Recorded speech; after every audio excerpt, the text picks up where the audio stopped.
estamos tentando aí fazer algumas atividades, né, para comemorar a Semana da Psicologia. O Dia do Psicólogo é amanhã, dia 27, né? Então a gente não queria que passasse em branco. E aí, por conta disso, nós resolvemos fazer aí algumas atividades essa semana. Então, a ideia hoje é a gente fazer uma atividade onde a gente vai estudar um caso clínico, conversar sobre um caso clínico, né? E para isso nós chamamos a atividade, o evento de encontro de psicologias, e aí nós convidamos alguns psicólogos que pudessem estar conosco. E nós gostaríamos de ter também mais um especialista, um psicólogo, um psicanalista, mas infelizmente a gente não conseguiu ajustar as agendas. Então a gente tem aí com a gente hoje a professora Mariana Cansado, ela é professora da Unidade de Jacareí, psicóloga, mestre em psicologia pela Universidade Federal de Juiz de Fora, pós-graduada em neuropsicologia pelo Instituto Israelita de Ensino e Pesquisa Albert Einstein e professora aí de várias disciplinas, né?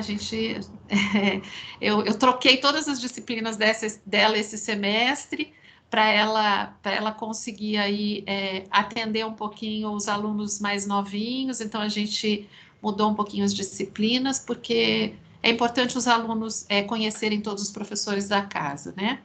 A gente também tem o professor Matheus, que é professor de Jacareí e de Pinda, professor Matheus Felipe de Souza, psicólogo comportamental clínico e professor de psicologia, mestre em psicologia pelo programa de pós-graduação em psicobiologia da USP de Ribeirão Preto, graduado em psicologia pela USP e licenciado em psicologia também pela USP.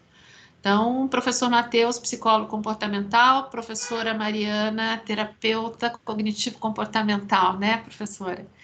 E a gente tem a Sara, que é professora de Pinda.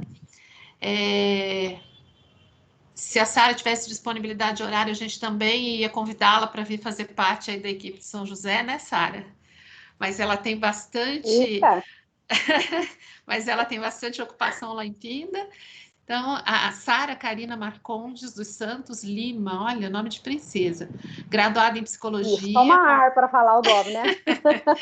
Com ênfase em gestão de pessoas, pós-graduada em docência do ensino superior e também em intervenção familiar e terapia de casais, mestranda em projetos educacionais pela USP, professora universitária, psicóloga clínica e palestrante, e a abordagem dela é a humanista, né?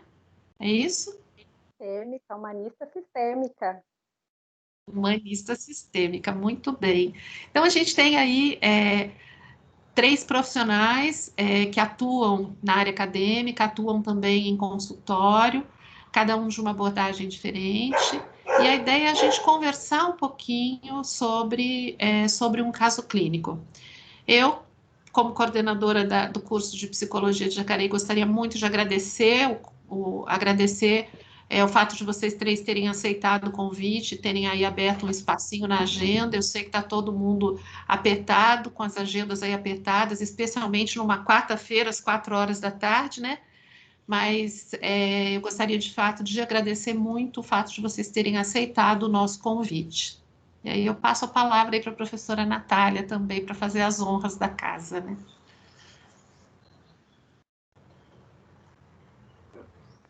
Bom, primeiramente eu queria dizer que eu estou muito feliz, né, de nós termos conseguido marcar esse momento, né, esse encontro, como a professora Lucimar comentou. É uma semana turbulenta, né? A primeira semana de aulas, esse reinício de semestre, uma situação atípica também, né? Então, com muito carinho, né, que nós pensamos nesse momento aqui para todos vocês, tá? Então, estou aqui acompanhado, né, muito bem acompanhada aqui com a professora Mariana, professor Matheus, professora Sara, que conduzirão aí essa tarde de hoje, e a minha querida, né, professora Lucimar, que está conosco. Bom, vamos fazer o seguinte, só explicar um pouquinho da nossa dinâmica. A proposta foi a gente trazer um caso clínico e, diante da exposição desse caso, cada profissional, que já foi apresentado aqui, vai dar o seu olhar a respeito do caso clínico em questão, tá bom? Então, a minha sugestão, até queria partilhar isso com os demais, para ver se isso vai funcionar, né? Vocês façam esse diálogo num primeiro momento, e depois a gente pode abrir para as perguntas, porque como a gente conta com um número significativo de pessoas, eu acredito que as interrupções ao longo das falas, talvez atrapalhem um pouquinho essa evolução, né? Esse andamento do nosso trabalho. O que vocês acham? Pode ser assim? Ou alguém tem outra sugestão? Tudo bem? Tranquilo. Eu vou aqui, então, ler o caso clínico para vocês, tá? Intitulado aqui, né? Luto e depressão. Então, nós temos aí o nosso personagem, né? Um empresário de 60 anos, voltou a psiquiatra, 2 semanas... Opa, peraí, só um pouquinho que eu quero compartilhar com vocês a minha tela. Deixa eu ver se eu consigo fazer isso.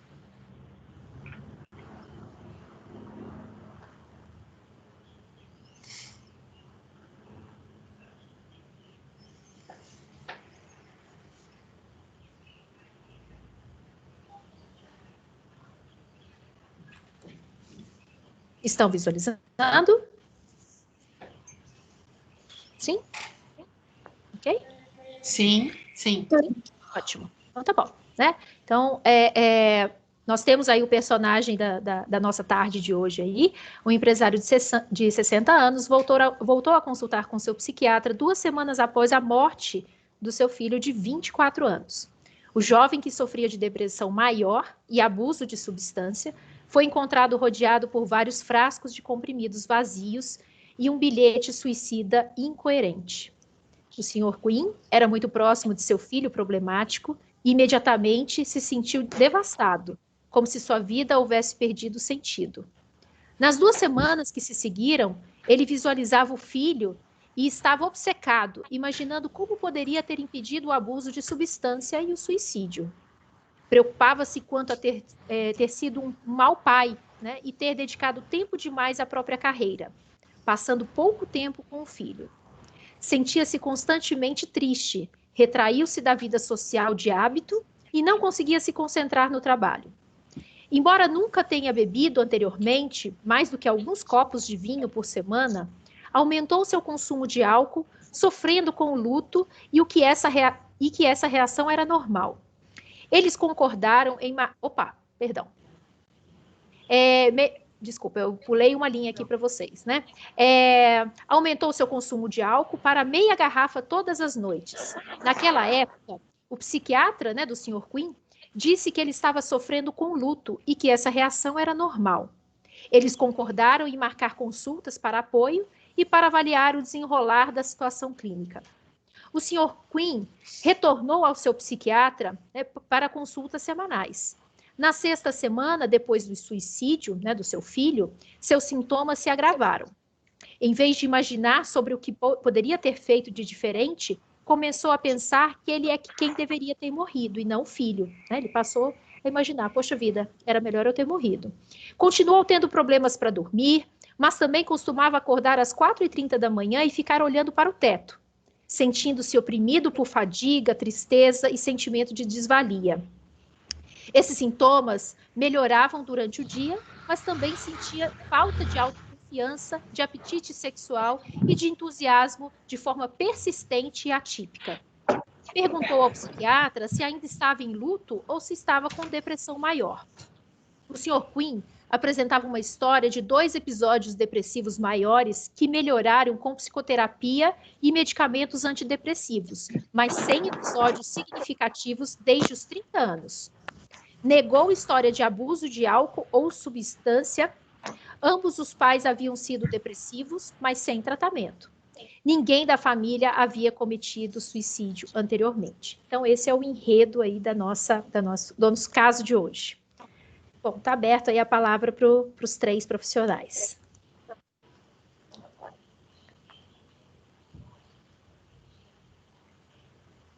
Estamos todos tímidos. Pois Como é, que que vai gente tímida, sair né? né, esse diálogo, né, talvez por onde começar a pensar, né, Bom, eu acho que fica aberto aí, como a Natália falou, para vocês três. Quem quiser iniciar, né, essa análise, as suas considerações sobre o caso, eu acho que vai ser bastante interessante, né? E aí, na sequência, a gente vai dando continuidade com a observação de cada um de vocês. Bom, se vocês não se importarem, eu poderia começar a fala apresentando um slide? Fica muito ruim? Não, de jeito nenhum, fica à vontade. Deixa eu só compartilhar a tela, só porque eu quero mostrar uma figura com vocês, né? E aí eu acho que facilita a vida, né? Eu vou falar a respeito da terapia comportamental, do ponto de vista da clínica, né? E eu gostaria de começar salientando o fato de que a terapia comportamental, a gente usa o nome genérico, né? Terapia comportamental, mas ela também é organizada em abordagens, né? Tal como a psicanálise, né? A gente fala genericamente psicanálise, mas existem vários autores e várias linhas. Especificamente, eu vou enfocar esse caso sob o ponto de vista da terapia comportamental dialética, né? Que ela é conhecida também como DBT, por conta da sigla do idioma em inglês. Essa terapia, ela teve uma forte expansão a partir da década de 80. A fundadora é a autora Marsha Linehan, né? A professora Marsha Linehan. Ela é viva até hoje, a gente encontra vídeos dela, né? E o principal enfoque dessa terapia é a regulação emocional. Ela foi desenvolvida para lidar com casos difíceis, né? Sobretudo para casos de controle de impulso. Então, ela é muito utilizada para suicídio. Ela é uma terapia utilizada para suicídio e comportamento para suicidas. É importante frisar que no caso do suicídio, a gente tem o comportamento suicida por parte da pessoa que comete o suicídio, né? Mas a família, de forma geral, ela funciona no enredo comportamental. Então, a família também é uma família suicida, do ponto de vista comportamental, né? Ela também precisa de cuidados de regulação emocional, tal como a própria pessoa que está pensando, né? Está com uma ideação suicida.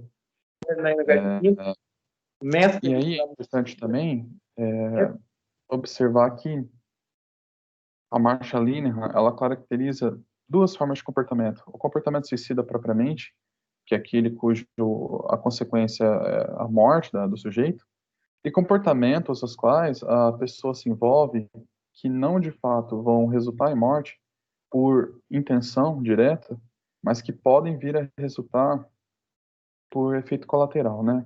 Então, ela chama isso de comportamento para-suicida. No caso, quando o Andrew King começa a beber muito e apresentar um certo descuido com a própria integridade, com a própria saúde, ele está apresentando também comportamento para-suicida. Então, por isso, eu escolhi o enfoque da abordagem comportamental dialética, que é um enfoque específico. Aí, o que eu pensei, né? De forma geral, quando a gente está no consultório, a gente não sabe o que entra pela nossa porta. No caso, a gente tem uma informação privilegiada do Andrew Quinn, que a gente consegue saber do que se trata. Mas, em geral, o psicólogo ele tem alguns passos que ele deve seguir, independente do caso, para que ele consiga estabelecer uma investigação mínima, né? Eu organizei mais ou menos esse raciocínio, essa investigação em 3 passos, né? O primeiro passo seria o estabelecimento de um acolhimento, de vínculo e de coleta de informações, né? É a primeira coisa que a gente vai fazer. Acolhimento porque trata-se de uma pessoa humana, então você precisa de fato entendê-la, né? E fazer com que ela tenha alguma intimidade contigo, para que você possa cuidar dela de verdade, né? Não há como a gente começar intervindo sem que esse primeiro movimento seja feito. De certa forma, a terapia, ela é focada no cliente e o movimento mesmo comportamental é feito pelo cliente. Não tem como eu fazer isso por ele. Ele precisa ter um movimento testemunhal, ele precisa vivenciar aquilo, né? Por isso também a terapia comportamental chama o paciente de cliente e não de paciente. A ideia de cliente é que, primeiro, ele tem um papel ativo, e segundo, que ele vai obter de mim, da minha parte, um benefício profissional, né? Mas que ele tem autonomia sobre aquilo. Por isso a gente nunca fala a palavra paciente, sobretudo com a noção do termo passividade, né? Ele não é paciente, ele não está passivo. Então, primeiro a gente faz o acolhimento, faz um vínculo, estabelece um vínculo, né? E coleta o máximo possível de informações na própria fala do cliente. Sempre a fala vai ser investigativa nesse sentido. A gente não conduz a fala, mas a gente deixa a liberdade. A premissa da terapia comportamental é a mesma premissa aristotélica, né? Que é a qualidade do ser humano, é a qualidade de ser livre, em primeiro lugar. A primeira coisa que a gente tem que preservar na terapia é a liberdade do cliente. E depois, é conveniente que o cliente seja também sensato. Então, o que caracteriza o ser humano é a liberdade e a sensatez, as duas coisas acontecendo em conjunto. E por isso a gente sempre vai dar esse enfoque de liberdade para o cliente. O segundo passo seria a análise funcional dos comportamentos que são clinicamente relevantes. Aquilo que resulta em sofrimento psíquico para o cliente, né? Não o que o terapeuta julga como adequado ou inadequado, mas o que de fato precisa ser trabalhado, né? A gente precisa ter esse olhar clínico. É importante que o terapeuta tenha uma autoconsciência muito grande a respeito dos seus próprios valores, da sua própria religião, dos seus próprios princípios, para que ele possa, dessa forma, olhar com a maior neutralidade possível para o cliente, e aí então fazer essa observação do que é realmente clinicamente relevante, né? E aí o terceiro passo seria o estabelecimento de metas terapêuticas que vão sempre proporcionar e promover a autonomia do cliente. O nosso objetivo é encaminhar o cliente à alta e que ele não retome a ter aquele mesmo sofrimento. Então, por via da psicoeducação, em diferentes níveis, a gente tenta capacitar o cliente para ele ficar livre daquela problemática. Ele vai ter uma experiência de vida qual ele vai conseguir lidar com coisas no futuro, né? Então, é mais ou menos essa estrutura. Isso aqui é igual para toda a terapia comportamental, mesmo para a dialética e mesmo para qualquer outro tipo de TAC, né? Qualquer outro tipo de terapia analítica comportamental. Aqui, quando eu digo que a gente faz análise funcional, a gente faz uma análise funcional já logo de começo, observando a construção dos comportamentos, né? Alguns comportamentos, eles vão ter origem na filogênese, então eles são alinhados com a biologia humana. Alguns comportamentos têm origem na ontogênese, então eles são alinhados com a história de vida do sujeito. E alguns comportamentos possuem origem na cultura, né? Por via da ideia da seleção por consequências, né? Aquilo que a gente faz tende a perdurar no tempo, se produz uma consequência conveniente para o organismo, e aquilo que a gente faz e não produz a consequência conveniente tende a se esvair no tempo. Esse efeito, ele dura a vida da pessoa, mas ele dura também o tempo da genética humana, né? Ao longo das gerações, as pessoas vão fazendo e fazendo igual, de forma que alguma coisa ali na biologia da pessoa é sempre muito parecida. Então, os homens têm uma tendência a se comportar de uma forma razoavelmente parecida, né? É óbvio que cada indivíduo é único, mas alguma coisa esperada ali, quando eu falo dos homens, eu estou dizendo com relação aos seres humanos, né? Alguma coisa ali está na filogênese, alguma coisa específica daquela pessoa, está na história de vida dela, portanto, na ontogênese. E certos traços são específicos da região que a gente está, né? Ou do país que a gente está, então da cultura. Então eu vou elencar essas características para poder ter um norte de trabalho, né? A partir desse elenco, né, de organização, eu consigo tomar uma análise funcional mais profunda, estabelecer o caso, né, estabelecer meta de ação em várias frentes de trabalho simultaneamente. Eu vou trabalhar com as coisas que são do sentimento, simultaneamente com as coisas que são do pensamento, simultaneamente com as coisas que são do comportamento dele imediato, considerando que o ser humano ele é unitivo, ele tem uma característica, análise do comportamento, behaviorismo, tem uma característica de olhar para o ser humano de forma monista, um ser íntegro, né? Então ele não tem instâncias, ele não tem pensamentos, emoções e comportamentos separados, mas ele é uma coisa só, ele é unitivo. Então eu vou olhar para ele em toda a sua integridade e vou atacar todos esses pontos ao mesmo tempo. Aqui, para a gente começar a pensar a respeito do caso, ao que parece, o que o Andrew Kane está sofrendo é uma espécie de extinção, né? Ele perdeu um reforçador generalizado, que era o filho dele. E o organismo ele tende a fazer um movimento assim. Essa é uma curva típica de extinção, tá? É uma curva aleatória, só para a gente entender o movimento. Ela é uma curva acumulada, significa que eu estou registrando as respostas do organismo ao longo do tempo e eu estou somando. Então ela só cresce. É uma curva que só cresce porque dia após dia ela está somando. Só que o fato é que, como ela é uma curva acumulada, a angulação da curva me diz as coisas. Então, quando ela está próxima de 45 graus, como aqui no começo da primeira e segunda bolinha, significa que ela está acelerada ainda, né? Ela continua crescendo no tempo. Então, ela está acelerando. A extinção ocorre, de fato, por volta aqui do quarto pontinho, onde a curva tende à horizontalidade, ela tende a ficar horizontal. Aí, então, aquele comportamento para de acontecer. O que a gente percebe é que no meio da curva ocorre uma oscilação. Quando a gente entra em extinção, o nosso comportamento ele aumenta muito em frequência para depois decair. Por exemplo, queima a lâmpada da casa, ninguém aperta o botão e olha para a lâmpada e fala, queimou. Normalmente o nosso movimento é apertar, então aperta várias vezes, né? Tec, tec, tec, tec. Aí fala, tá, queimou. É um movimento típico da extinção. Primeiro tem um pico de aceleração, depois um decaimento. No luto que ele está vivendo, a gente consegue observar isso. Então, ele diz, né, no texto, que ele está sofrendo com pensamentos obsessivos a respeito do filho.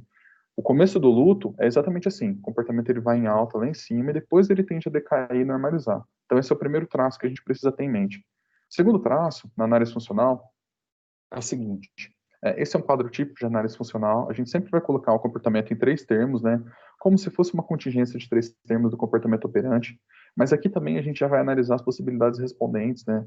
Então, a gente vê o contexto antecedente ou a história geral, a gente vê a resposta, sobretudo aquela que é mais significativa, e a gente vê a consequência e o que está acontecendo. Ao que parece, com o suicídio do filho, né, é uma condição geral aversiva, então tem uma estimulação aversiva geral. Essa estimulação, ela tanto desencadeia, elicia, né, comportamentos respondentes variados, ansiedade, depressão, medo, angústia, coisas que ele sente, quanto ela também evoca comportamentos operantes que tentam aliviar essa situação aversiva como um todo. Então, ele tenta pensar em soluções para a morte do filho, o que ele deveria fazer para evitar a morte. Ele tenta comportamentos que, de certa forma, vão promover alguma analgesia para aquela emoção que ele está sentindo. Então, ele tem o uso de substâncias, né? Ele começa a beber cada vez mais. Ele tem uma espécie de processo de negação, não no sentido psicanalítico, mas no sentido de que ele se coloca na posição de conseguir controlar a realidade, que é incontrolável, né? Não tem como voltar atrás, infelizmente, a morte do filho. Portanto, não adianta eu pensar em soluções póstumas, né? Não tem o que fazer. Então, de certa forma, é um processo de negação que o torna menos consciente da circunstância, né? Ele está menos consciente daquilo, ele está menos instalado na realidade. E, ao que parece, tem um movimento assim, né? Então, o suicídio do filho de 24 anos é um aversivo, a resposta operante que ele emite com maior frequência é pensar, né, de forma obcecada, o que poderia ser feito para evitar. Essa resposta funciona como uma fuga hipotética, né? É um comportamento impotente, ele realmente não consegue aliviar, mas no mundo mental, na imaginação, ele consegue promover cenas nas quais ele salva o filho, né? E o resultado, o contexto geral, é que a solução que ele tem, ao menos imaginativa, alivia momentaneamente aquela condição aversiva. Então, isso funciona como reforço negativo. Esse pensamento vai aumentar cada vez mais, por isso ele fica obcecado naquilo, mas ele gera uma contingência maior, que é a seguinte: cada vez que ele pensa numa solução que não soluciona de verdade a realidade, ele decai em sofrimento. A própria contingência que aumenta aquela frequência de resposta, ela também aumenta o sofrimento. Então, o que a gente precisa fazer é reinstalar essa contingência, trabalhar com ela, né? Então, são 3 frentes de trabalho, pelo menos, né? São muitas frentes, eu vou discutir com vocês, mas essa é só a exposição geral, assim, da visão comportamental, né? Como eu disse, a gente vai atacar várias frentes ao mesmo tempo. Por exemplo, com técnicas de respiração e relaxamento, né? Para os comportamentos respondentes da ansiedade, do medo. Então, toda vez que ele sentir taquicardia, o coração disparado, mal-estar, eu ensino ele ativamente a trabalhar com o sistema nervoso dele, né, parasimpático, para reduzir esse nível de aceleração.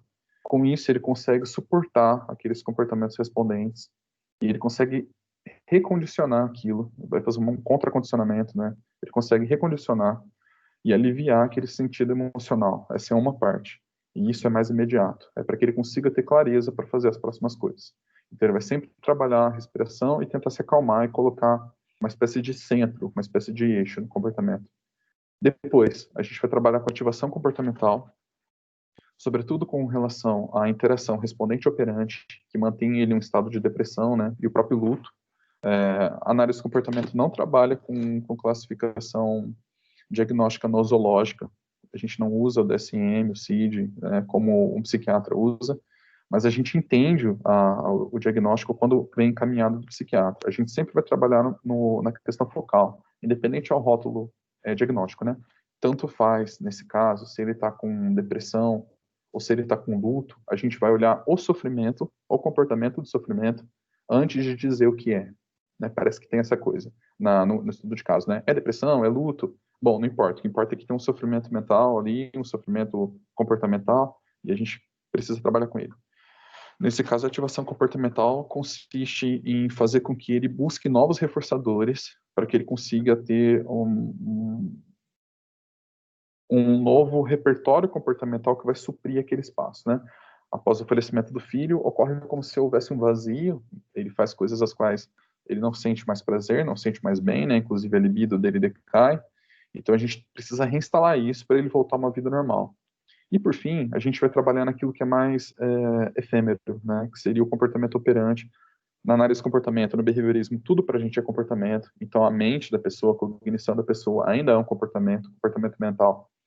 Então a gente vai trabalhar com uma técnica chamada aceitação radical, que é uma técnica de instalar a pessoa na realidade. Olha, ele precisa confrontar a realidade de que as pessoas morrem mesmo e que isso é incontrolável, tá? São duas técnicas que a gente usa para trabalhar na aceitação radical, que é o mindfulness, que seria uma espécie de busca de centro, né? E na língua portuguesa isso seria atenção plena, né? Mindfulness é atenção plena. Existe uma diferença técnica entre as duas na análise de comportamento, mas basicamente é a mesma coisa, que é o seguinte: a pessoa ficar atenta para que o comportamento dela não seja correspondente a comportamento mental, comportamento verbal, não seja correspondente com o comportamento dela de ação.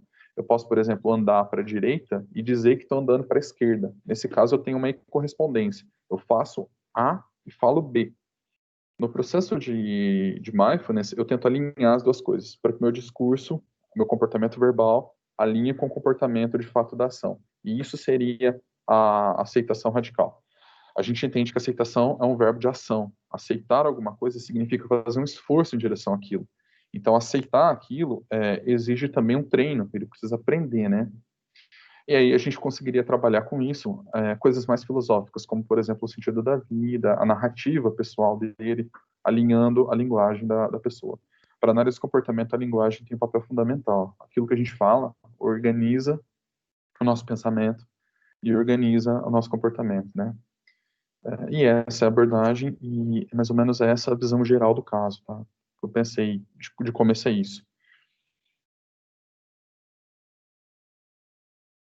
Bacana, e foi legal, Matheus, você apresentar que enquanto você falava, né, eu fui fazendo aqui algumas anotações, porque foi possível de ver alguns pontos, né, que a terapia cognitivo-comportamental, né, eu vou levar mais para o lado beckiano, hoje a gente já tem, né, da mesma maneira que a comportamental, né, é uma nomenclatura genérica, a cognitivo-comportamental também é genérica, então a gente tem várias subabordagens, né, vamos colocar assim.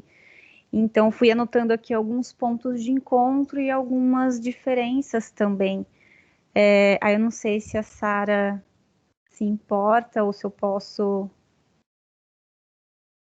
Pode continuar? Então, eu vou aproveitar e vou fazer aí esses pontos de encontro e vou apontar algumas diferenças também, né, que eu fui percebendo. Bom, do mesmo jeito que o Matheus falou assim, bom, a gente nunca sabe quem chega, e nesse caso, como é um estudo de caso, a gente já sabe mais ou menos, né, uma visão um pouco mais organizada, porque às vezes a anamnese, a gente, né, na terapia cognitiva, a gente segue uma certa estrutura que nos ajuda a organizar essa história do paciente, mas que muitas vezes na primeira sessão o paciente está muito emocionado, ou ele vai falar uma coisa de hoje, ele liga com uma coisa dali de 5 anos atrás, e a gente, enquanto terapeuta, precisa organizar esse discurso para tentar entender um pouquinho melhor o contexto e a vivência que essa pessoa traz para a gente. E nessa escuta, um ponto que para o terapeuta cognitivo vai nortear do começo ao final do tratamento é o que a gente chama de formulação cognitiva ou de conceituação cognitiva, né? A gente vai encontrar as duas traduções. E dentro da formulação cognitiva, a gente vai levar em conta uma série de observações.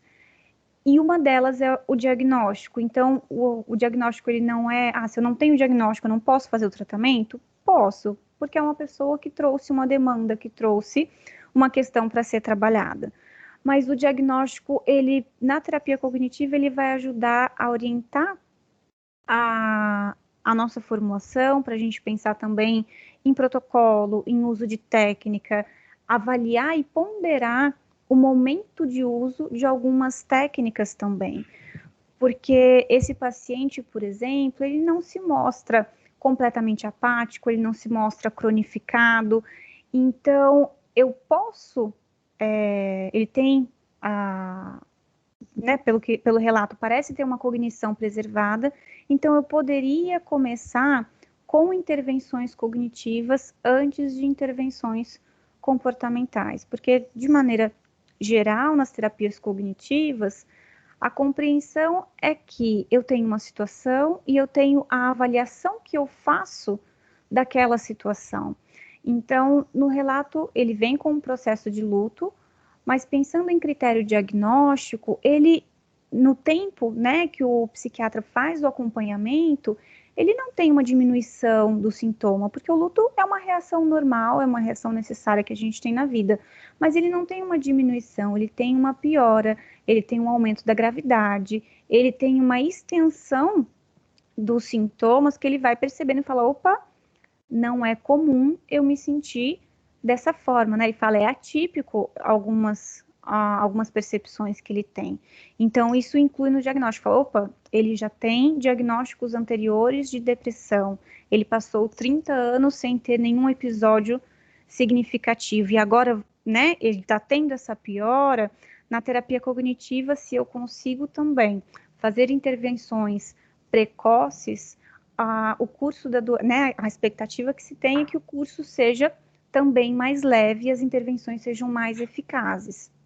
Então, a gente inclui na formulação cognitiva o uso do diagnóstico. Então, ao que parece, né, inicialmente a gente seguiria com um diagnóstico de depressão. E aí, o que isso significa dentro de uma terapia cognitiva? Que a interpretação que é feita da realidade, e aí o Beck ele fala da tríade cognitiva da depressão, a visão sobre mim mesmo, a visão sobre o outro, sobre o mundo, e a visão sobre o futuro, ela está de uma maneira generalizada negativa, ela está deprimida. Então a gente tem uma redução, então os pacientes às vezes falam, tá tudo mais cinza, tá tudo sem sabor, eu não... perdi o gosto de fazer, eu gostava. Eu sei que eu gostava de desenhar, eu sei que eu gostava de sair com os amigos, eu sei que eu gostava de fazer alguma coisa, mas agora eu não sinto o prazer.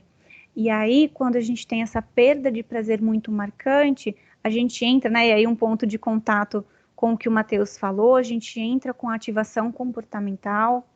Então, a gente faz com o paciente uma agenda de atividades e a gente pede para o paciente medir o quanto ele acha, o quanto ele pensa que ele vai sentir de prazer se ele, ou se ela pintar a unha, ou se ela sair com um amigo. Quanto que ela, agora, né, no momento que eu estou na sessão, quanto ela acha que vai sentir?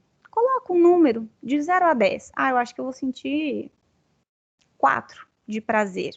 Ok, vamos fazer o teste? A gente vai trabalhar muito com o teste de realidade. Vamos fazer o teste. Então, vamos tentar sair com os amigos. E aí, quando você sair com os amigos, você mede o quanto de prazer que eu senti. E aí depois, né, na semana seguinte, o paciente volta com isso. Eu senti 6. Opa, isso é uma informação cognitiva. E eu coloco isso com o meu paciente. Falo, olha só, a expectativa, né, e aí quando a gente junta a cognição com o comportamento, a expectativa que você tinha antes é que ia ser um prazer 4, mas você foi, você testou essa hipótese, e aí, né, a gente faz esse teste e fala assim, olha, você sentiu 6. Vamos então, e a gente vai fazendo uma agenda de atividades para a pessoa se sensibilizar daquele prazer que ela perdeu, e na terapia cognitiva, se a pessoa se mantém nessa tríade cognitiva, ela vai aumentando, é uma bola de neve, porque aí ela tem uma diminuição do prazer, ela deixa de fazer algo. Ela deixa de fazer algo, ela sente mais culpa, ela deixa de fazer, e isso vai aumentando. Então, um dos objetivos iniciais é a gente intervir nesse ciclo para ele ir diminuindo a intensidade, diminuindo a força. E o objetivo último, né? Porque se essa tríade cognitiva ela está ativada, eu tenho uma visão sobre mim, né? Ele fala que tem sentimentos de desvalia, então eu não tenho valor, eu não sirvo para nada, eu não fui um bom pai, essas cognições que estão pensando, né? Ele está pensando sobre ele mesmo, sobre o futuro, né? Fala, nossa, seria melhor que eu tivesse morrido e não o meu filho. Isso é uma visão sobre o futuro. Eu vou deixar de fazer as coisas. Então, ele está tendo esse tipo de cognição deprimida. E a gente entra com técnicas para ajudá-los a fazer uma reestruturação cognitiva, que é o quê? Eu entender que no momento, né, eu costumo falar para meus pacientes, a vida é como se fosse um filme, ele está rodando e a gente está tudo junto. Mas assim como nos desenhos animados a gente tem o quadro a quadro, na terapia a gente faz esse exercício de separar quadro a quadro. O que você sentiu? O que você pensou? O que você fez depois em determinada situação? E a gente faz a avaliação desses pensamentos, dessa cognição deprimida. Então, esses sentimentos de desvalor, eu não valho nada, eu não fui um bom pai, e a gente começa a trabalhar. Então, por exemplo, o que é ser um bom pai para ele? E eu vou trabalhar com ele para reestruturar. Será que de fato, né? Qual é o significado de ser um bom pai? E aí eu trabalho. O que está ali, né? Porque tem o significado pessoal. Por exemplo, manga. Manga pode ser manga de camisa ou a manga fruta. Mas além desse significado, tem aquele significado muito pessoal. Manga para mim é uma fruta deliciosa, porque quando eu era criança eu subia no pé e era um momento super gostoso. Nossa, para uma outra pessoa vai ser péssimo, porque a última vez que eu comi manga eu passei mal e foi horrível. A gente tem esse significado que é muito pessoal e nem sempre ele está articulado, né? A gente fala nos pensamentos automáticos, que é o primeiro nível de cognição, nem sempre eles estão articulados com as crenças. Então, o que é ser um bom pai? Está claro para você? E a partir do momento que a gente faz essa definição, o que é ser um bom pai? É prover o lazer, é eu ter um tempo durante a semana, e a gente faz um levantamento dessas características. E depois a gente começa a fazer uma avaliação. Fala, olha, o quanto, né, você proveu o lazer, o quanto de tempo você ficou com seus filhos, o quanto da consciência que você tem hoje difere daquela que você tinha 5, 10, 15 anos atrás, porque o que ele é hoje é diferente da maneira com que ele pensava anteriormente. Então, também trabalhar, às vezes vem essa culpa, né? Eu poderia ter feito diferente, mas as ferramentas que ele tem hoje são diferentes das ferramentas emocionais e cognitivas que ele tinha antes.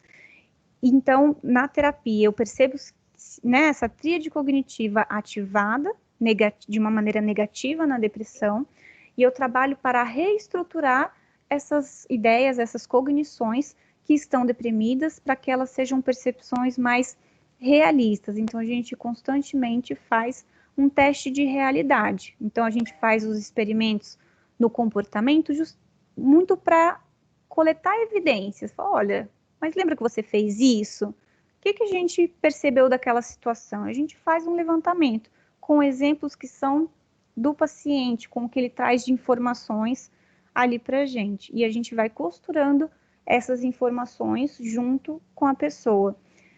E um hábito que é muito comum na terapia cognitiva é a gente fazer avaliações periódicas do humor da pessoa. Porque eu transformo em concreto, porque na depressão, por exemplo, é esperado que tenha altos e baixos, assim como a nossa vida tem altos e baixos. E quando a pessoa está num baixo, a tendência é que ela generalize. Nossa, eu nunca vou sair dessa situação, eu nunca vou melhorar, eu não tenho jeito. Eles falam assim, olha, vamos pegar o nosso registro desde o início e a gente consegue mostrar num gráfico o quanto que essa pessoa tem de oscilação, se essa oscilação ela está, né, tendo um intervalo menor, e a gente transforma aquilo em algo concreto e a pessoa olha e fala, né, às vezes o paciente dá até dá um respiro assim de alívio, porque ele fala, nossa, eu já me senti sem saída antes, mas eu já encontrei saída nos outros momentos que eu me senti assim também. E aí a gente consegue ir trabalhando em direção à reestruturação cognitiva. E aí a gente trabalha nos níveis de cognição mais superficiais dos pensamentos, tenta entender quais são as regras, quais são os pressupostos que esse paciente né, vai obedecendo no dia a dia, quais são as crenças que ele tem, e aí quais são as crenças que ele tem sobre ele mesmo, quais são as crenças que ele tem sobre os outros, e quais são as crenças que ele tem sobre o futuro. E, né, faz uma avaliação e que às vezes a gente pode corrigir com dados do ambiente. Acho que seria mais ou menos esse, né, pensando em uma conduta com este caso, com este paciente, seria mais ou menos esse caminho dentro de uma terapia cognitiva.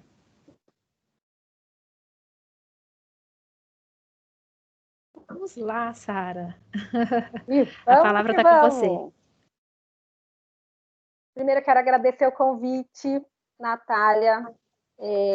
Muito obrigada pelo convite, muito obrigada por permitir que eu estivesse aqui nesse momento com os colegas. É uma alegria imensa, eu adoro essa troca, esse movimento, amo tudo isso. E Matheus, que orgulho, hein, meu querido? Puxa vida, veio com o slide. Ei, professor Matheus. Arrasou, Matheus, arrasou. E eu, como uma boa humanista sistêmica, espaventada, tenho que falar que, acima de tudo, né, que a Lucimar falou sobre o meu mini currículo, falou o meu nome, né, Sara Karina, pode chamar só de Sara Marcondes que eu atendo, viu, gente? Eu fico bem só com Sara Marcondes. E além das minhas formações, ou acima das minhas formações, ou acima de qualquer coisa, eu quero dizer para vocês que eu sou humana, né?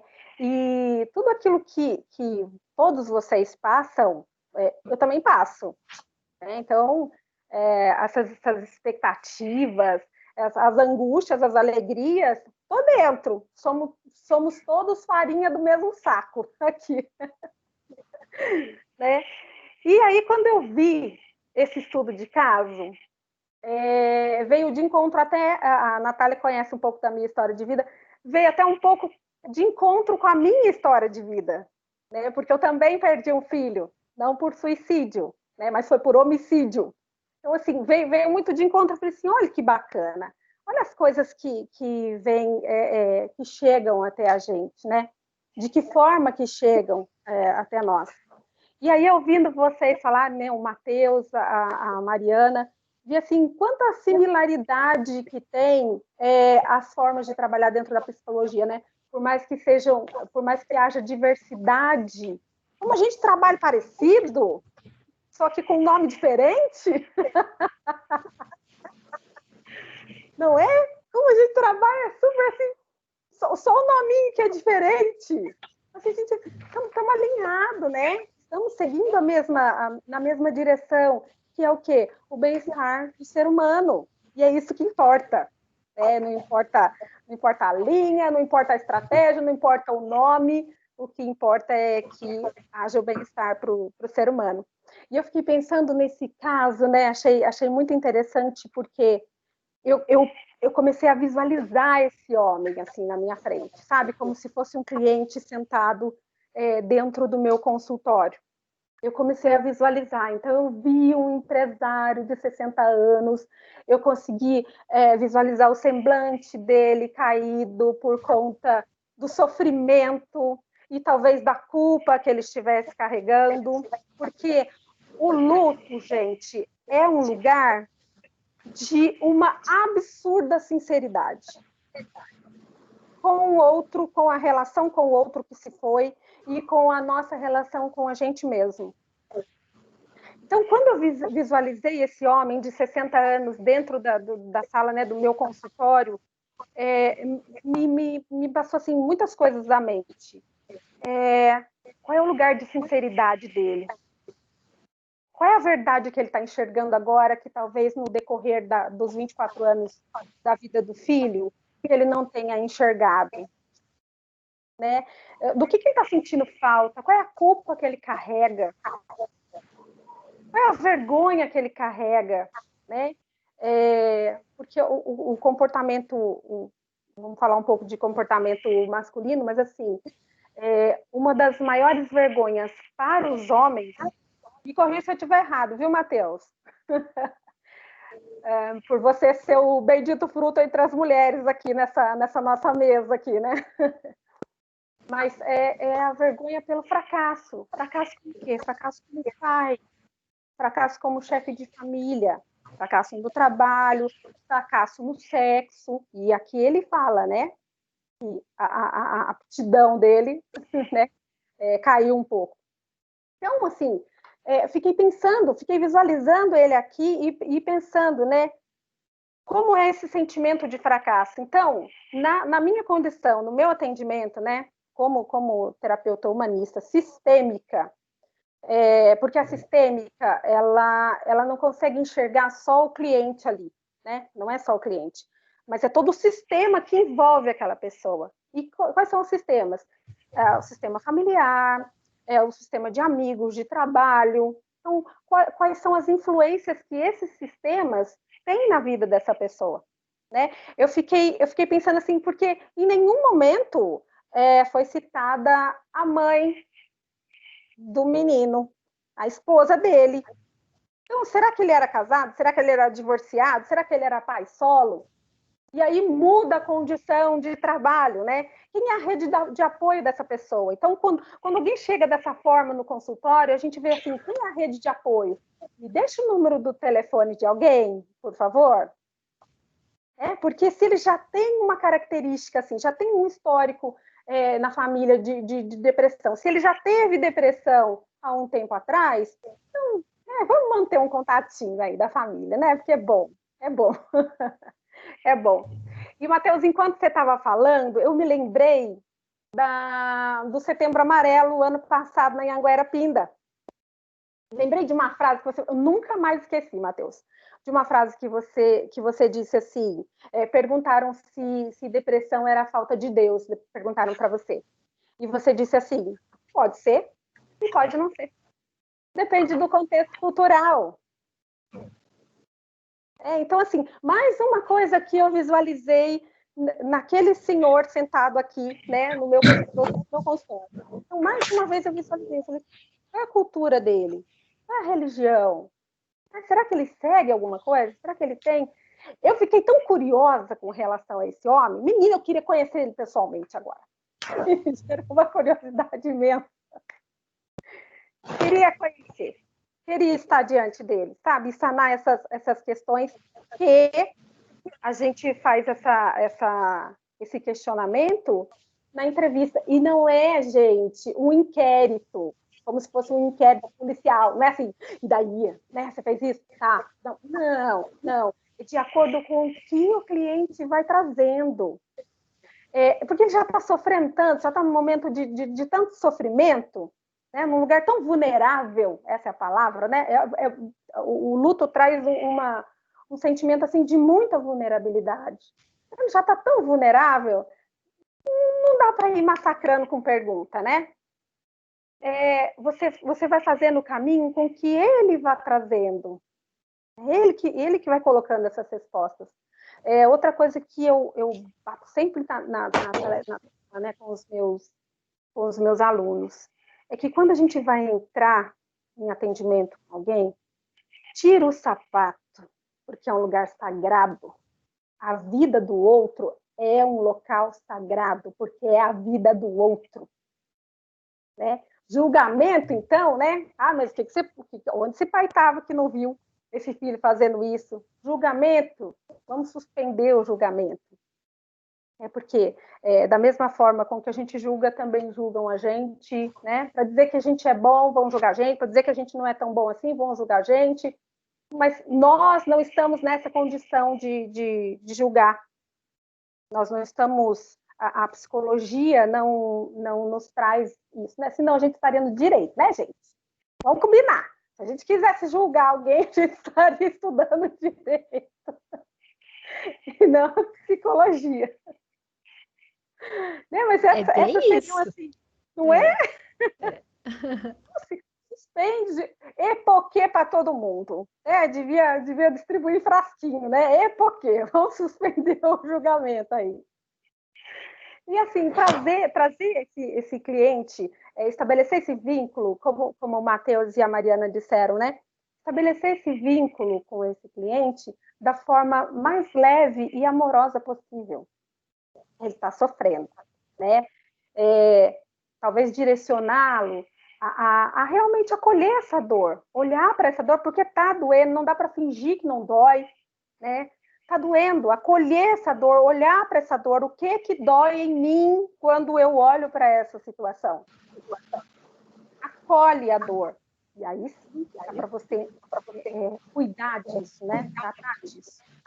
E cada cliente que vem, eu também chamo de cliente, viu? Mas não chamo de paciente, não. Não curto muito essa história de paciência, não, de passividade. E cada cliente, ele vai mostrando dando sinais de até onde ele consegue ir. Ele vai mostrando isso. Até aqui eu vou. Até aqui eu vou. E a hora que você tiver essa dificuldade, né, ou que ele colocar uma barreira diante de algum assunto, se você estiver com o vínculo estabelecido, com amorosidade, você consegue achar um caminho para entrar nessa caixinha secreta, nesse jardim secreto do cliente. Mas, primeiro, né, e eu acho que o maior de todos, é o acolhimento. Acolher sempre. Depois do acolhimento, você abre porta para outras coisas, para o tratamento, para o diálogo, para o estabelecimento de tantos outros diálogos que pode acontecer, né? Na sistêmica, como eu já disse, né? A gente costuma ver não só a pessoa ali, mas tudo aquilo que contribui para aquela pessoa, para que aquela pessoa chegasse até ali. E aí fiquei imaginando, né? Como foram as construções relacionais dele com a família de origem dele, depois com a família nuclear, que também não sei se existe, porque não fala da mãe do moço, né? Eu vou falar da mãe do moço, porque eu não sei se era esposa, se ele era divorciado, se ele era pai solo, se ele adotou o menino, não sei, né? Mas, assim, ver o papel de cada um na vida desse senhor, né? E trabalhar, talvez, a culpa, né? Depois de um momento, trabalhar a culpa dele. O que essa culpa está dizendo para ele? O que é essa culpa do quê? Filho, não vem com manual. A gente aprende na raça. E os nossos pais, nós damos aos nossos filhos o que de melhor a gente tem ali no momento. Né? E nós recebemos dos nossos pais o que de melhor eles têm naquele momento. E tá tudo bem, gente. Não dá para julgar a ação dos nossos pais. Né? A constelação familiar, né, Sara? Não é, menina? A constelação familiar. Porque a gente precisa pensar nisso. Tem tanta gente aí pensando, sabe, Natália, de que eu sou assim porque é a culpa do meu pai. Eu sou assim porque a minha mãe fez isso para mim. Gente, isso aí é falta de autorresponsabilidade. Para com isso, olha para sua vidinha ali. Vamos resolver o que tem de ser resolvido e toca o barco. Não é? É isso, vamos fazer terapia e vamos para frente. É isso. E aluno de psicologia, gente, né? Eu falei até para a Natália, eu vou chover no molhado, né? Falando sobre a aula que eu ia dar, eu vou chover no molhado, porque eu vou falar disso. E com aluno de psicologia, na vida também a gente chove no molhado tanto, né? Tem que falar para compreender mesmo. E é isso, gente. Sara, eu acho que o que você falou agora no final educação é isso, né? A gente fala. Quantas vezes a gente fala a mesma coisa, a gente repete a mesma coisa, repete o mesmo gesto, repete a mesma orientação, para que o outro entenda. E ainda assim a gente não tem segurança de se o outro entendeu do jeito que eu gostaria que ele entendesse, né? Então a gente precisa, como você falou aí tantas vezes, abrir mão desse julgamento ou dessa necessidade de querer que o outro queira a mesma coisa que eu, né? Porque a gente fica sempre achando que a gente sabe mais ou pode não ser uma coisa consciente, mas a gente fica sempre querendo interferir naquilo que o outro vai escolher, né? E a gente precisa repensar essa postura, né? Especialmente na nossa profissão, especialmente aí na nossa formação. Então, os nossos queridos alunos aí de psicologia, acho que precisam pensar bastante nessa questão. É verdade. Bom, eu gostaria de, primeiramente agradecer imensamente, né, a disponibilidade do professor Matheus, professora Mariana e professora Sara, e gostaria de dizer aos nossos queridos alunos que estão aqui conosco, né, nessa tarde, que vocês puderam ver, né, a pluralidade, né, formas diferentes. Todos nós somos diferentes, e viram também que não importa a abordagem, né? A Sara falou sobre isso, porque tem muito essa coisa, assim, eu sei que na faculdade as perguntas assim, ei, já escolheu sua abordagem? Qual que é a sua abordagem, né? Aliás, até os alunos, quando vão procurar terapeutas, né, psicoterapeutas, deixa eu ver qual é a abordagem. E na verdade, isso pouco importa, né? Por quê? Porque a Sara levantou um aspecto extremamente importante. Eu até brinquei aqui com os meus alunos, Sara, que você acha que escutou a minha aula de hoje de manhã, né? Eu acho que você estava com alguma escuta no Teams, né? Porque nós falamos sobre acolhimento, sobre o não julgamento, e isso cabe na nossa prática profissional, independente da abordagem que a gente acredite, né? Então, assim, eu queria deixar marcado esse lugar. Uma coisa é que existem formas diferentes de enxergar o mundo, né? E a psicologia é rica por isso, porque nós temos olhares diferentes, né? Teorias diferentes para explicar um mesmo fenômeno, né? O ser humano, nas suas relações, nas suas angústias, etc. E para além disso, né, se nós já entendemos que todos nós temos uma individualidade, vocês viram aqui perfis completamente diferentes, né? Então, assim, até o jeito de falar, o tom da voz, a forma de apresentar, né? Matheus veio de um jeito, Mari veio de outro, Sara veio de outra, e assim sucessivamente, né? Se tivessem outros profissionais para falar, vocês iam perceber isso. Certamente. Então, não é, Lu? Então, assim, para além das abordagens, tem também o aspecto individual de cada um, né? De como cada um se expressa, se relaciona. A Sara chegou toda esfuziante, que é o jeito dela. Mari com esse jeito super delicado, né? Matheus me passa assim, uma força, algo centrado, né? Equilibrado. Enfim, então nós imprimimos, né, algumas características e externamos aí, né, e mostramos para o mundo alguma coisa, né? E a interpretação também cabe a cada um, né? Hoje em sala eu falei para os meus alunos, né? Tem aquela célebre frase, né, que nós temos controle sobre aquilo que falamos, mas não temos controle daquilo que o outro entende do que falamos, né? Então, essa é a graça, né? Essa é a magia também da nossa profissão. Lu, quer falar alguma coisa? Então, mais uma vez, né, agradecer. Eu não sei como é que a gente vai fazer aí, se a gente tinha pensado em 1h, 1h30 por conta de pergunta, né? Então, antes de abrir para as perguntas, eu queria, assim, agradecer, né, os 3 profissionais, que são nossos colegas aí, né? Nós estamos no meio do caminho, nós não estamos em Jacareí, nós estamos em Pinda, nós estamos em São José, a gente está aí nessa questão da tecnologia, e assim, eu que sou tão resistente à tecnologia, quem convive comigo sabe disso, eu brigo com a tecnologia o tempo todo. Se a gente não tivesse fazendo isso online, não teria sido possível a gente reunir esses três super aí, né? Então, isso é muito legal. Mas, assim, acho que a nossa ideia de fazer esse encontro, né, de psicologias, a gente fez questão de botar um S lá no final da palavra, é justamente para que as pessoas, os alunos especialmente, que estão nesse momento de escolha de abordagem, entendam que todas as abordagens dão conta do comportamento, da emoção, da cognição do ser humano, né? E como a Sara falou, assim, todas as abordagens e a psicologia como um todo, elas estão a serviço do bem-estar e da qualidade de vida do ser humano. Então, neste ponto, as abordagens se encontram. Nesse ponto, o conhecimento científico e todo o estudo que a gente tem em psicologia, eles se encontram.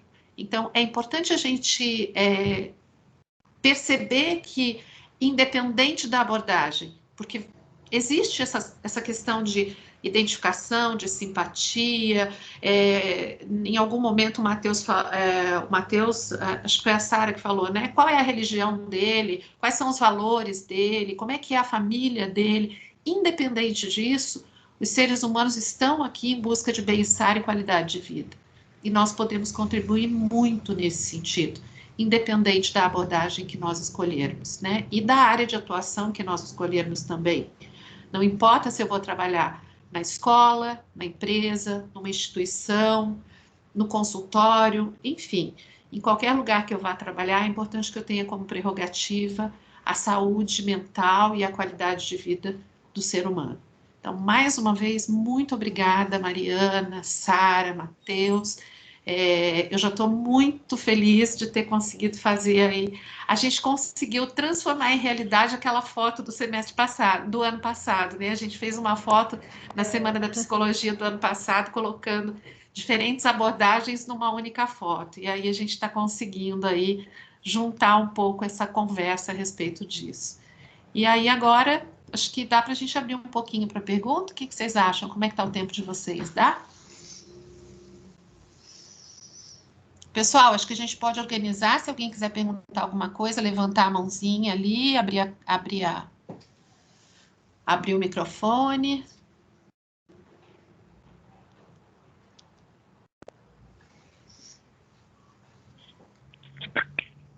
Oi, boa tarde.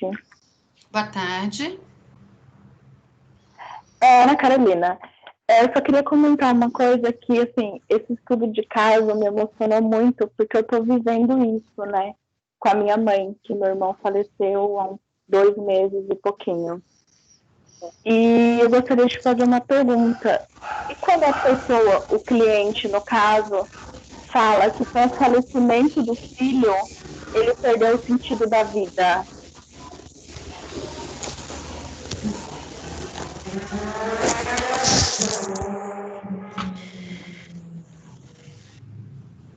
Quem vai responder?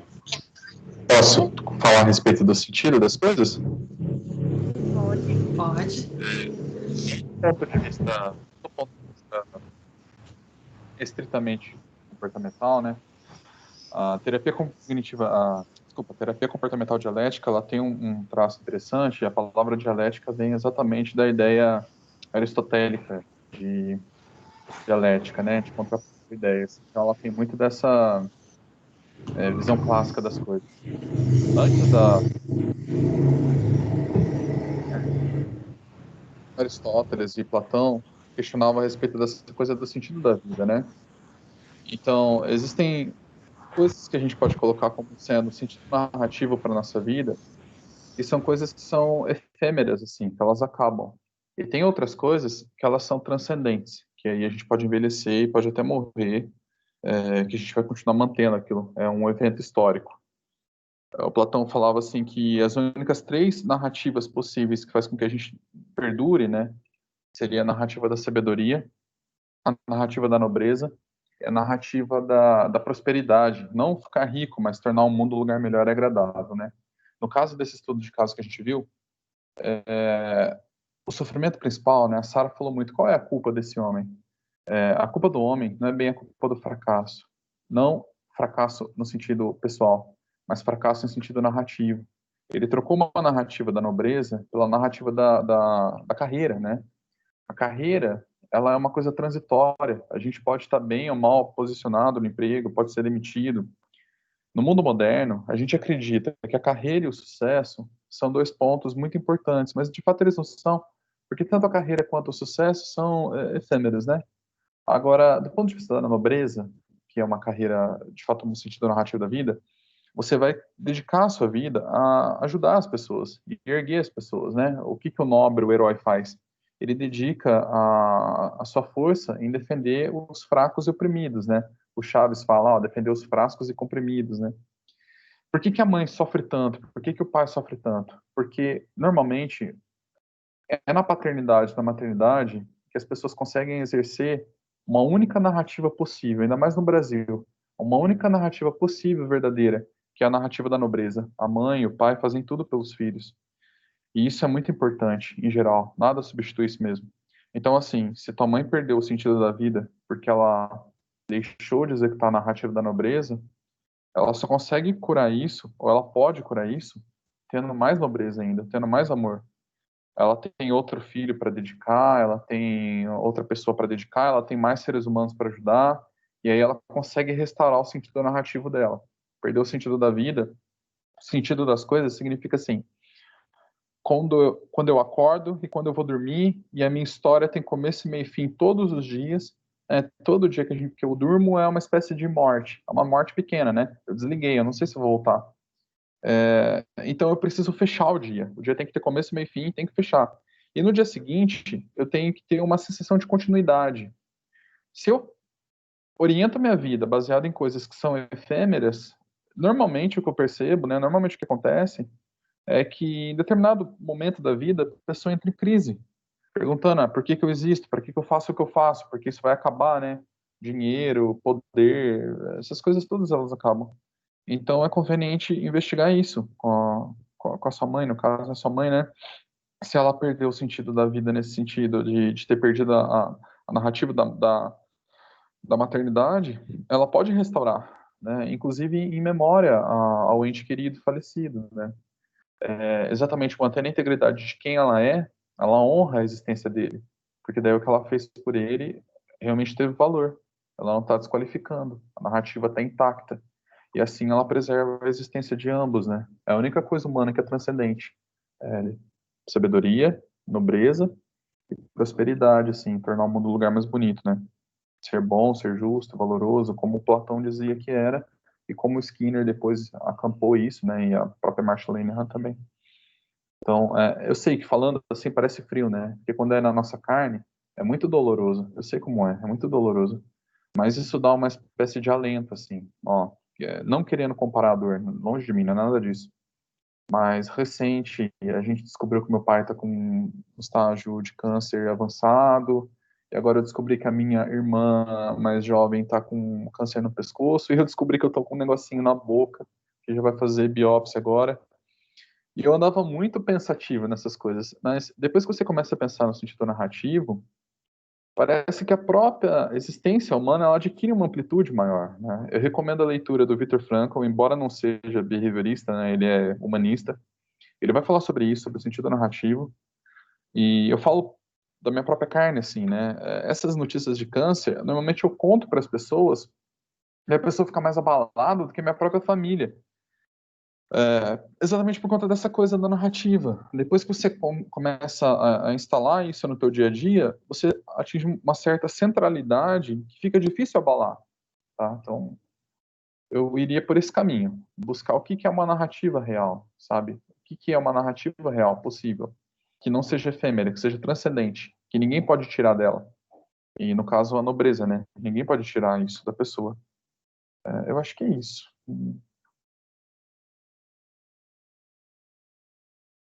Oi, Mari, você quer falar alguma coisa? Eu vi que você queria no comecinho. Né, Não? Foi a Ana, né, que comentou. Isso, foi a Ana. Isso. O acompanhamento, né, pode ser por uma fase do luto, né, a questão do sentido, mas que o acompanhamento, né, quando a Sara fala da rede de apoio, né, uma das indicações que a gente né, vê na anamnese, que a gente conversa com a pessoa, é a importância da rede de apoio, né, porque, igual o Matheus falou, vai mudar e vai mudar, né, entender que é um processo, mas o acompanhamento de um olhar técnico pode talvez ter um outro espaço para esse acolhimento também. Então é bacana pensar, né? Às vezes a gente pensa, deixa para ir no psicólogo, porque o luto se complicou, porque o luto desenvolveu uma depressão, não necessariamente, mas esse lugar que o Matheus fala, né, de olhar que narrativa é essa, né, que sentido é esse, que pode ser mudado, a terapia ela pode também ter esse espaço, né, de encontrar esse sentido de questionar, né, esse momento que está né, sendo vivenciado. É interessante isso, né, Mari, que você falou sobre vai ser diferente, né? O Matheus também comentou sobre isso. Então, muitas vezes, né, quando a gente fala até das fases do luto e etc., é comum, né, você ter o discurso assim do paciente assim, mas não vai voltar ao que era antes, né? Não vai voltar na mesma coisa e não vai mesmo. Né? E o processo terapêutico vai contribuir para que ele compreenda que ele vai ter uma outra dinâmica na vida, né? Com esse episódio que aconteceu na vida dele, porque é um fato. Né? Então, assim, não vai mudar. O processo terapêutico ele não muda o fato. Ele vai mudar o olhar daquele paciente que buscou ajuda, né? O olhar dele frente àquilo que aconteceu. Né? Então, como o Matheus comentou, a Sara também, né? Assim, um episódio, né, de perder alguém, né? Um ente querido e etc., é dolorido, é doído. Né? Aí tem alguns pacientes que ainda falam assim, você acha o quê? Que eu vou esquecer da pessoa? Né? Às vezes ali naquele ímpeto. Claro que ela não vai esquecer. Ela nunca vai esquecer. Mas ela vai aprender a lidar com aquela falta física. Né? Aí tem até as questões religiosas que a Sara estava comentando, que nós levaremos em consideração, porque faz parte do contexto, da dinâmica daquele paciente, de que maneira ele vai ressignificar, né, a forma como ele vai viver a partir de agora, depois desse episódio, né, de uma morte vivida tão próxima. Né? Sara, quer falar? Eu só quero dizer assim, Ana Carolina, abraça sua mãe querida, fala para ela que eu mandei um abraço para ela. Diga a ela que ela receba meu abraço, né? E você percebe... Obrigada. Você percebe, Ana Carolina, como você trouxe isso? Talvez você esteja querendo dizer para sua mãe, eu tô aqui! Eu tô aqui! Porque a sua fala foi, anotei até, e quando a cliente diz que perdeu o sentido da vida? Você está falando a sua experiência com a sua mãe no momento. Talvez assim, a sua dor esteja se misturando com a sua mãe, né? Você perdeu o seu irmão e agora, né, mãe? Hello, tô aqui. Tem isso também, tem esse peso, né, Sara? Tem esse peso. Minha mãe não tá me vendo, né? Minha mãe não tá me vendo. Eu tô aqui, você perdeu o sentido da vida, mas eu também sou filha. Tô aqui. Junto com o desejo de ajudar, na verdade, né? De se sentir útil nesse momento difícil, nesse momento de dor. Né? Eu costumo dizer que a terapia ela proporciona para o cliente a possibilidade de ele se escutar, né? Porque assim, quando a dor dói lá dentro, ela é um tipo de dor. Ela não diminui porque você está falando, mas quando você se escuta falando sobre aquilo, parece que aquilo se torna mais real, né? E na medida que se torna mais real, você acaba criando mais coragem, mais força para enfrentar aquela realidade. Então, como a Mariana falou, é importante às vezes uma ajuda profissional, Mas aí, como a Sara falou, tem uma filha aí estendendo a mão, né? Então, talvez, nesse momento, um abraço já ofereça para sua mãe esse acolhimento, Ana Carolina, que talvez ela não esteja encontrando.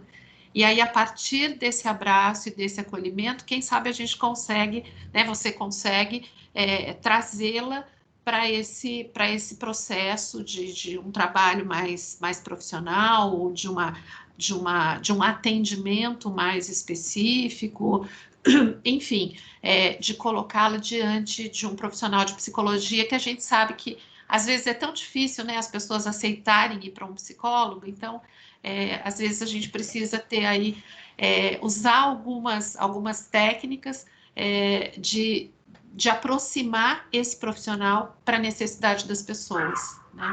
Acho que é isso. Ela está fazendo terapia e é como a Sara falou, né? Foi dolorido ouvir isso, né? E ela tem mais 2 filhas, tem uma neta, enfim.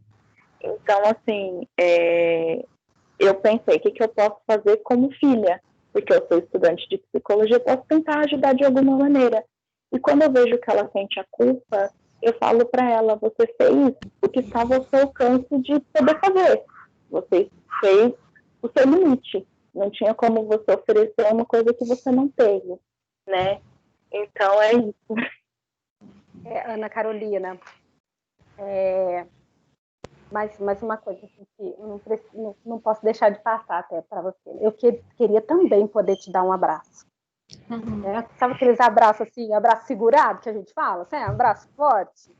Mas a sua mãe te ama, querida. No momento, ela só está ocupada com a dor dela, mas ela te ama. Então segura as pontas um pouquinho aí. Daqui a pouco as coisas vão entrando no meu jeito. Vamos voltar para a máxima do momento, né, Sara? Vai passar. É isso. Vai ser resiliente. Obrigada, eu entendo. Um beijo, Ana. Mais alguma pergunta? Obrigada. Algum comentário? Eu posso fazer uma pergunta? Sim. Meu nome é Cristiane, eu estou maravilhada nesta reunião, estou me achando chique até. Estou muito feliz. O professor Matheus falou na aula dele que às vezes a gente tem algum comentário para fazer, a gente não faz, porque, sei lá, será que é importante ou não? Ele falou assim, não é tolo você falar, tolo é você não falar. Então, eu às vezes acaba a aula e falo, meu Deus, acho que eu falei só bobagem, mas depois eu vi o professor Matheus falando que não, tolo é não falar, então eu vou continuar falando, né? E eu gostaria de falar de algo assim, sobre a depressão, que a professora Sara falou, toma posse da sua vida, né?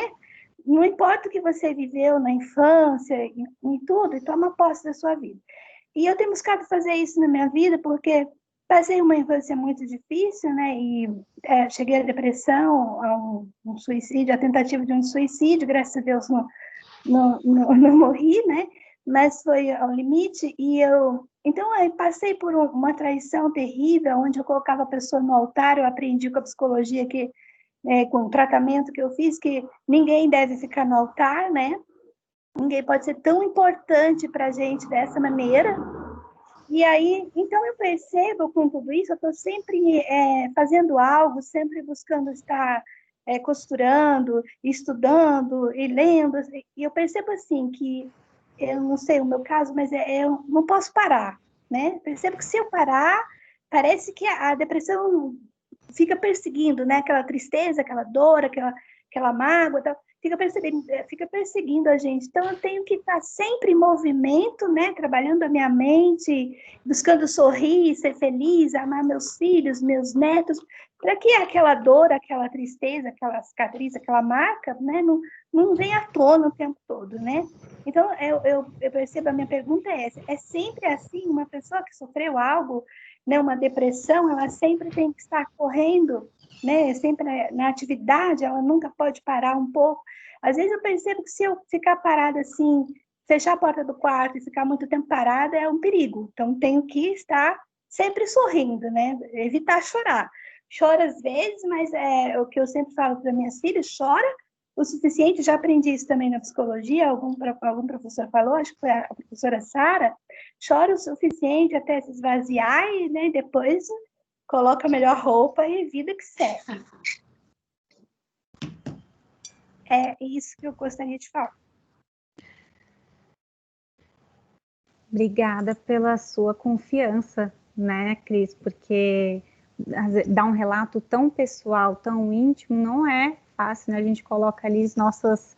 É igual você falou, fico depois na dúvida, falei bobagem, não falei bobagem, a gente coloca os nossos medos, as nossas preocupações também ali, né? Então, agradecer o seu relato, porque a gente acho que enriquece, né, como profissional, como pessoa, quando a gente também recebe, a gente tem a oportunidade, né, de acolher um relato, uma experiência de vida como a sua. Então, muito obrigada pela sua abertura e pela sua coragem, né, de falar com a gente também. Sim, eu estou com o coração aqui pulsando e a mão tremendo. Muito bem, Cris, é isso mesmo, continue assim, viu? Você é uma aluna muito dedicada, né? A professora Mariana não a conhece, viu, Mari? Mas ela é uma aluna super dedicada, tenho certeza que ela vai ser uma excelente profissional, e toda a experiência, né? Toda a vivência que ela teve na vida, né? Ela falou um pouquinho aqui hoje pra gente, né? E só reforça ainda mais, né? Que ela tem essa capacidade, essa resiliência, né, de lidar com tudo isso que aconteceu. E acho que assim, posso fazer um comentário? Só um minutinho, Matheus, acho que assim, quanto ao questionamento dela em relação a é sempre assim, vai ser sempre assim, na verdade, a gente vai descobrindo as formas de lidar, né, com a questão.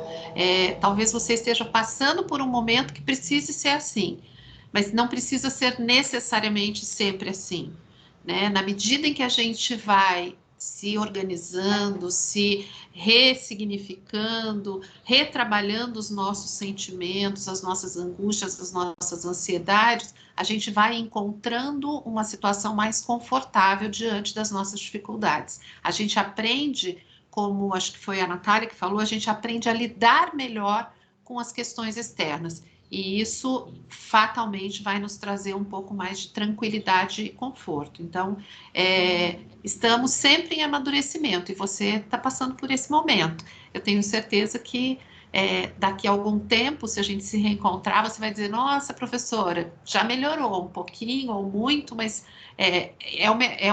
na verdade, um período, né? A gente está em eterna transformação, né? Então, isso vai se acomodando e, de alguma forma, você vai encontrar um lugar mais confortável para esse seu sentimento, para essas suas dificuldades, com certeza. Desculpa, Matheus. Eu ia falar exatamente nesse sentido, né? Concordar com a professora Lucimar. Exatamente para a depressão, eu já tive bastante cliente com depressão, eu mesmo tive depressão maior. A respeito desse movimento, talvez seja interessante você olhar a tua vida, o que parece ser provisório, como sendo definitivo. Porque às vezes a gente se fecha para novas coisas, numa expectativa de que isso vai passar ou não vai passar. Encare a tua circunstância atual, a realidade atual, como sendo a circunstância definitiva. É o que você tem agora, né? Imagine, por exemplo, uma criança que machucou, quebrou o bracinho, caiu da bicicleta, quebrou o braço. Por algum tempo depois, o braço já cicatrizou, pôs o gesso, ele curou, mas ela ainda tem medo de tocar aquele braço de novo, com medo de que vai doer. Às vezes a dor já foi embora, às vezes a cicatriz já foi feita, mas a gente fica um pouco receoso de explorar aquilo, com medo de voltar. Na depressão isso acontece também, fica uma espécie de cicatriz assim marcada, né? Parece que a qualquer momento, qualquer tristeza que eu sinto, vai voltar tudo aquilo. Mas não é. A tristeza ela é uma natureza humana também. Você tem que entristecer, hora ou outra. É importante ficar triste. É salutar, você tem que ficar triste. O fato é que você precisa tolerar isso, tolerar teu corpo, né? Sentir a tristeza e olha, eu tô triste, mas eu não vou cair. Precisa investigar isso agora. O próximo passo é investigar isso. Uma vez superado, você tem que investigar se ele curou de verdade. E se não curou, procurar ajuda profissional para ir cicatrizando e curando, né? Sem pressa, sem estresse, mas aceitando a realidade atual, como a circunstância atual, presente, como a circunstância instalada, e não algo provisório, assim, que você está guardando. Porque essa sensação de ficar guardando alguma coisa, ela também é muito desconfortável, né? Acho que é isso. É isso. Essa analogia do braço quebrado é muito bom, né? Porque a Né? gente consegue imaginar mesmo isso, né? Tem gente, aliás, tem algumas pessoas que desenvolvem síndrome do pânico, algumas questões que, assim, é medo de sentir medo, é medo de sentir a dor novamente, né? É medo de cair na depressão, né? No estado depressivo novamente. Então, acaba isso intensificando cada vez mais, né? E como o Matheus comentou, às vezes a dor já foi embora, né? E você nem percebeu, assim, que, ok, tudo bem, né? Eu consigo viver assim. E a tristeza também, como faz parte da vida, eu gostaria de fazer uma outra analogia, assim, simplória, né? Mas para deixar uma coisa concreta. Eu costumo dizer assim, teve um período da minha vida profissional que eu trabalhei com pacientes obesos mórbidos, né, preparatórios pré-cirúrgicos para a cirurgia bariátrica. E uma coisa que se falava lá, né,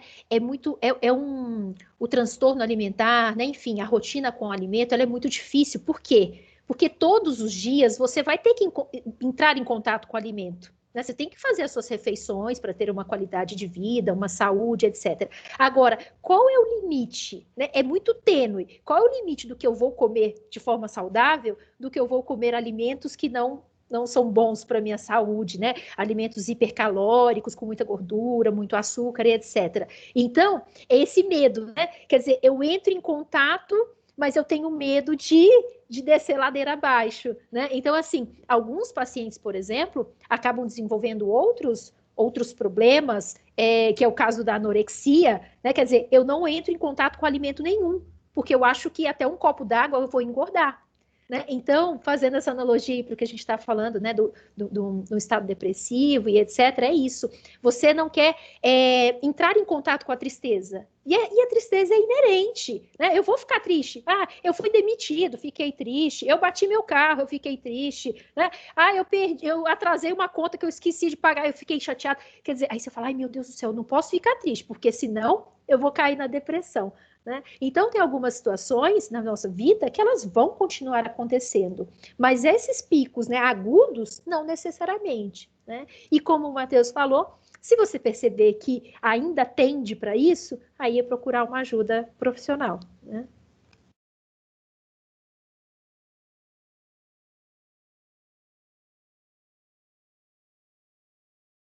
Eu só quero falar, Cris, lindeza. Que bom que você se sentiu chique nessa tarde, querida. Que você se sinta chique mais vezes.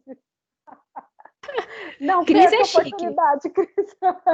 Não perca a oportunidade, Cris. Esteja assim mesmo, envolvida e buscando conhecimento, porque o conhecimento ele multiplica, ele soma, ele divide e ele subtrai aquilo que antes era dúvida, né? E deixa de ser dúvida.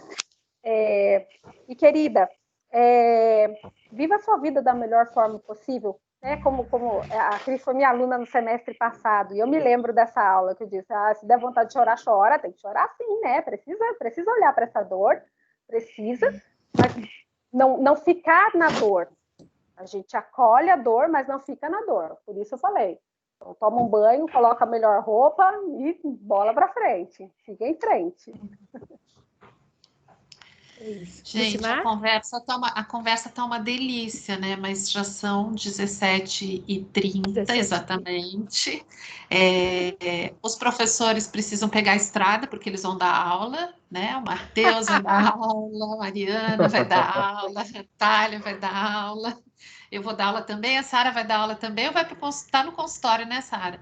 Eu estou no consultório, vou atender, depois ainda vou fazer live. Olha lá. Gente, a Sara faz live toda semana, virou. Eu estou acompanhando isso, hein, Sara? Eu tenho visto no Facebook. Então, gente, eu tenho certeza que a gente teria muito mais assunto, muito mais dúvidas, muito mais questões para conversar, mas a gente conseguiu, né, gravar esse encontro. e depois a gente vai disponibilizar isso para vocês, e certamente a gente vai conversar sobre esses temas que a gente falou aqui outras E vezes, eu gostaria né? de... E em alguma situação que a gente comentar desculpa, pode falar. Não, que travou você, pode continuar, Lu. Não, já foi, tranquilo. Já foi? Pode ir lá. Uhum. Então, vou me despedir também, né? Agradecer mais uma vez a todos e já aproveitar e fazer um convite.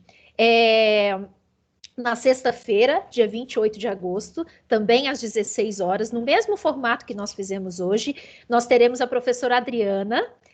Ela vai falar sobre violência doméstica, criança e adolescente, né? É um tema que veio à tona, infelizmente, por um episódio muito triste, que também não é um episódio isolado, né? É uma constante em todo o nosso país, e eu acho que vai ser um ótimo bate-papo também nessa ocasião, tá? Então fiquem atentos, a gente vai mandar o link de acesso, vai publicar nas redes sociais, tanto da Faculdade de Pinda quanto de Jacareí, sexta-feira, às 16 horas, tá bom?